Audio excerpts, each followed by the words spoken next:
என்னை பொறுத்த வரைக்கும் நீங்க ரெண்டு பேருமே விக்டம்ஸ் தான்ப்பா. ரெண்டு பேருமே பி போல்ட். ரெண்டு பேருமே அவர் மேல சீட்டிங் கேஸ் கொடுக்க முடியும். சீட்டிங் கேஸ் கொடுங்க. Just sue him, suck his blood out.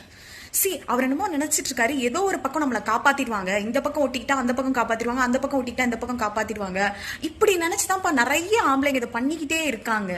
So நீங்க அதுக்கு சான்ஸ் கொடுக்காதீங்க. நீங்க ஒரு அட்வொகேட்டா இருக்கீங்க, நீங்க ஒரு பெரிய செலிபிரிட்டி ஸ்டைலிஸ்டா இருக்கீங்க, நீங்க எங்களை மாதிரி சாதாரணமா இருக்கிற பொண்ணுங்களுக்கு ஒரு உதாரணமா இருக்கணும்னு நான் நினைக்கிறேன்.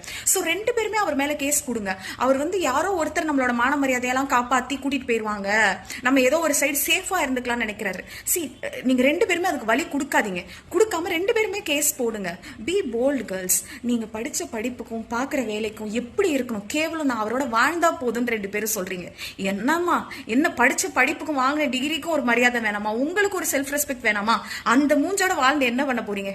நம்மளை விட்டு ஒருத்தர் ஒரு அடி தள்ளி போனா 100 அடி தள்ளி போய் நின்னுச்சு நீ எல்லாம் ஒரு ஆளான்னு பார்த்துட்டு போயிட்டே இருக்கணும். உங்க குழந்தைங்களை நல்லபடியா ரேஸ் பண்ணி இந்த கேவலமானவன் மாதிரி இருக்கக்கூடாது அப்படின்னு சொல்லுங்க. B bolt girls. 2025 இருக்கும். அவரோட தான் வாழணும்னு ரெண்டு பேரும் நிக்கிறீங்க. என்னப்பா, படிச்ச படிப்புக்கு ஒரு மரியாதை வேணாமா? உங்களை பெத்து வளர்த்த அப்பா அம்மாவுக்கு ஒரு மரியாதை வேணாமா? வேணான்றவன்ட்டியா போய் நிப்பீங்க? உனக்கு துரோகம் பண்ணவன்ட்டியா போய் நிப்ப நீ?